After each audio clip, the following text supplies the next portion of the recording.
एक शिक्षक जिसे कि समाज में बड़ी उपाधि दी गई है, एक गुरु का दर्जा दिया गया है। कहते हैं एक शिक्षक राष्ट्र का निर्माता होता है, बच्चों के भविष्य का निर्माण करता है।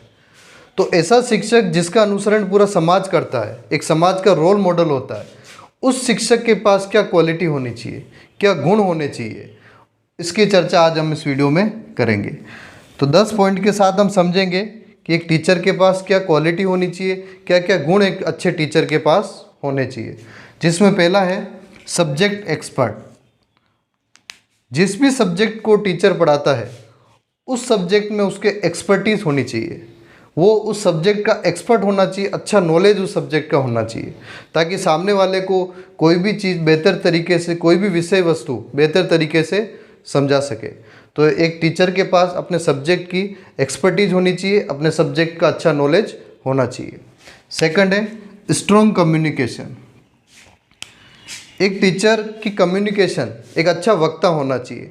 कहते हैं कि जिसकी कम्युनिकेशन अच्छी होती है, बोलचाल करने का जो तरीका अच्छा होता है, उसकी ग्रोथ ज़्यादा होती है।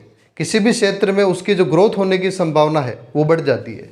तो टीचर भी एक अच्छा वक्ता होना चाहिए, अपनी बात को प्रेजेंट करने का तरीका होना चाहिए, सामने वाले को बेहतर तरीके से कोई भी चीज़ समझा सके, ये कला एक टीचर के पास होनी चाहिए। कम्युनिकेशन के अंदर एक चीज़ और आती है, वो है लिसनिंग। एक टीचर अच्छा सुनने वाला भी होना चाहिए। ऐसा नहीं हो कि सिर्फ हम बोले जाए, सामने वाला कुछ हमको पूछना चाहता है या कोई भी सवाल हमसे करना चाहता है, तो एक लिसनिंग पावर, एक लिसनिंग कैपेसिटी भी एक टीचर के पास होनी चाहिए। अगला है कमांड, बच्चों पर नियंत्रण। एक टीचर के पास ये आर्ट होना बहुत ज़रूरी है। जब भी क्लास में पढ़ाए तो इस क्लास का कंट्रोल टीचर के पास होना चाहिए। एक क्लास में कुछ बच्चे शैतान होंगे, कुछ इंटेलिजेंट होंगे, तो कुछ वीक होंगे। तो उन बच्चों को कैसे मैनेज करना है, किस तरीके से उन बच्चों को कोई चीज़ समझाना है, उनको ट्रीट करना है, ये पावर एक टीचर के पास होनी चाहिए। क्लास को कंट्रोल करने की जो कैपेबिलिटी है वो टीचर के पास होनी चाहिए। कब बच्चों को पनिश करना है, हालांकि बच्चों को पनिश नहीं करना चाहिए, लेकिन ज़रूरत पड़े तो किस तरीके से एक सॉफ्ट पनिशमेंट हम बच्चों को देवें, कैसे उनको समझाएं, कैसे अनुशासित रखें, तो एक कंट्रोल जो है वो एक टीचर के पास होना चाहिए। अगला है डिसिप्लिन। जैसा कि टीचर एक रोल मॉडल होता है जिसका अनुसरण समाज करते हैं, बच्चे करते हैं, तो टीचर को अनुशासित होना बहुत ज़रूरी है। उसका जो व्यक्तित्व है वो ऐसा होना चाहिए कि दूसरे देखकर उनसे कुछ चीज़ सीखे। तो वो एक टाइम का पंक्चुअल होना चाहिए, हमेशा क्लास में समय पर आए, जो भी वादा करे उसको निभाए। उसका जो चरित्र है, व्यक्तित्व है, वो ऐसा होना चाहिए कि समाज उसका अनुसरण करे। तो एक टीचर को डिसिप्लिन, अनुशासित होना बहुत ज़रूरी है। अगला है सोशेबल। एक टीचर मिलनसार होना चाहिए, जो कि समाज से, बच्चों से घुल मिलकर रह सके, उनसे बातचीत कर सके, थोड़ा फ्रेंडली हो। जब हम बच्चों से फ्रेंडली होंगे, जब हम हमारे स्टूडेंट से मिल के और उससे फ्रेंडली तरीके से अगर उनसे व्यवहार करेंगे, तो बच्चों की जो भी जिज्ञासाएं होगी, जो भी क्वेश्चन होंगे, वो हमसे करेंगे। अगर बच्चों के दिल में हमारा डर होगा तो बच्चे हमसे कुछ पूछेंगे नहीं।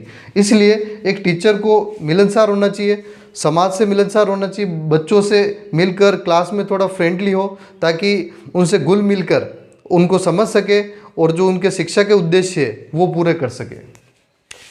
अगला है एक शिक्षक मार्गदर्शक होना चाहिए, गाइडर होना चाहिए। ये क्वालिटी भी शिक्षक के पास होनी चाहिए कि बच्चों को मार्गदर्शन करे, जो भी उनकी राह है, जो भी रास्ते हैं, उनको गाइड करे, सही राह दिखाएं। जो भी उनके क्वेश्चन है, उनके भविष्य निर्माण में जहाँ भी ज़रूरत पड़े उनको सलाह दे। तो एक टीचर अच्छा मार्गदर्शन होना चाहिए। अगला है पेशेंट, धैर्यवान। ये कला भी टीचर के पास होनी चाहिए। क्लास में या समाज में कुछ ऐसी परिस्थितियाँ बनती है जहाँ पर हो सकता है हमें गुस्सा आए, हमारा टेम्पर लूज हो, तो उस समय एक शिक्षक को धैर्यवान होना बहुत ज़रूरी है।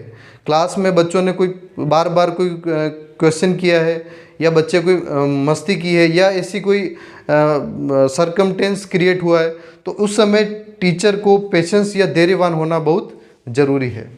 अगला है आर्ट ऑफ क्वेश्चनिंग, प्रश्न पूछने की कला। ये आर्ट भी टीचर में होना बहुत ज़रूरी है। जो भी हम पढ़ा रहे हैं, जो भी विषय वस्तु का ज्ञान हम बच्चों को दे रहे हैं, उससे संबंधित कुछ ऐसे प्रश्न पूछने की कला टीचर में होनी चाहिए जिससे कि बच्चे चिंतन करें, उस प्रश्न को वो मंथन करे, चिंतन करे और उनकी जो तर्क शक्ति है वो डेवलप हो। तो ऐसे क्वेश्चन पूछने की कला, ऐसे क्वेश्चन बनाकर सामने वाले के सामने पुट करने की कला एक टीचर के पास होनी चाहिए। अगला है नॉलेज ऑफ टेक्नोलॉजी। जैसा कि आज का युग तकनीकी का युग है, आज ये वीडियो जो बन रहा है वो भी तकनीकी के वजह से ये वीडियो बन पा रहा है। तो एक टेक्नोलॉजी का नॉलेज टीचर के पास होना बहुत ज़रूरी है। जैसा कि कोविड के समय में ऑनलाइन क्लास का दौर आया, तो जिसके पास टेक्नोलॉजी का अच्छा नॉलेज था वो टेक्नोलॉजी का भरपूर उपयोग करके इसका फ़ायदा उठाया और बच्चों को ज्ञान दिया। आजकल ऐप तैयार हुए हैं, आजकल जो ऑनलाइन पढ़ने का तरीका है, तो एक टेक्नोलॉजी का जब तरीका एक टीचर के पास होगा तो उसका काम और आसान हो जाएगा और अपने जो विचार है, अपनी जो शिक्षा है वो ज़्यादा लोगों तक पहुंचा पाएंगे। अगला है जो महत्वपूर्ण है वो है क्वालिटी एजुकेशन। एक टीचर के पास ऐसी आर्ट होनी चाहिए कि वो क्वालिटी एजुकेशन सामने वाले को प्रोवाइड कराए, समाज को, बच्चों को अच्छी शिक्षा प्रदान करे, क्वालिटी एजुकेशन प्रदान करे जो कि सामने वाले को समझ में आए, उसको व्यवहारिक ज्ञान में उसको उतारे। एक शिक्षा ऐसी हो जो सर्वांगीण शिक्षा हो, जिसमें किताबी ज्ञान के साथ उनका चरित्र निर्माण हो, व्यवहारिक शिक्षा उनको प्राप्त हो। तो ऐसे एक ओवरऑल एजुकेशन, एक क्वालिटी एजुकेशन सामने वाले को या बच्चे को प्रोवाइड कराए। तो इस तरीके से ये जो क्वालिटी है एक टीचर के पास होना बहुत ज़रूरी है। हालांकि इसके अलावा और भी क्वालिटी हो सकती है, लेकिन ये 10 क्वालिटी है जिसके बारे में आज हमने डिस्कस किया है। धन्यवाद।